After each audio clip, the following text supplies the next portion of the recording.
అందుకే నీ మాట మీద నమ్మకం లేదు కాబట్టే మేమే చెప్పినాం, మా పార్టీ తరఫున మేము ప్రెస్ క్లబ్ బుక్ చేస్తాం, ఆ ప్రెస్ క్లబ్కు మీరు రండి 11 గంటలకు జూలై 8 తారీఖు నాడని చెప్పినాం.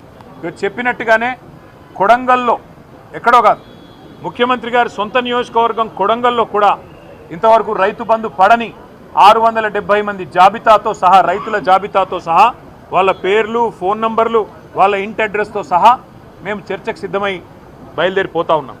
అట్లాగే రాష్ట్ర వ్యాప్తంగా మరి జరగని రుణమాఫీ, పడని రైతు బంధు, అదేవిధంగా రాని బోనస్సు, రైతు శ్రేయస్సుకు సంబంధించి ప్రతి అంశం మీద విస్తారంగా చర్చించడానికి మా పార్టీ నాయకత్వం మొత్తం కూడా సిద్ధమై మొత్తం సమాచారంతో సహా, ప్రభుత్వ అధికారిక సమాచారంతో సహా మేము ఇవాళ ప్రెస్ క్లబ్కు బయలుదేరిపోతూ ఉన్నాం.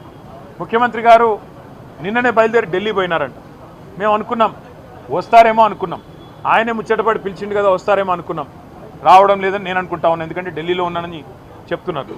మరి వ్యవసాయ మంత్రి గారు వస్తారా, లేదా ఇంకెవరన్నా బాధ్యత గల మంత్రి గారు వస్తారా, లేక ఉప ముఖ్యమంత్రి గారు వస్తారా మాకు తెలియదు. ఎందుకంటే ముఖ్యమంత్రి గారు స్వయంగా విసిరిన సవాల్ కాబట్టి తప్పకుండా వారి ప్రభుత్వం నుంచి ఎవరైనా ఒక బాధ్యత గల వ్యక్తి వస్తారని నేను అనుకుంటా ఉన్నా.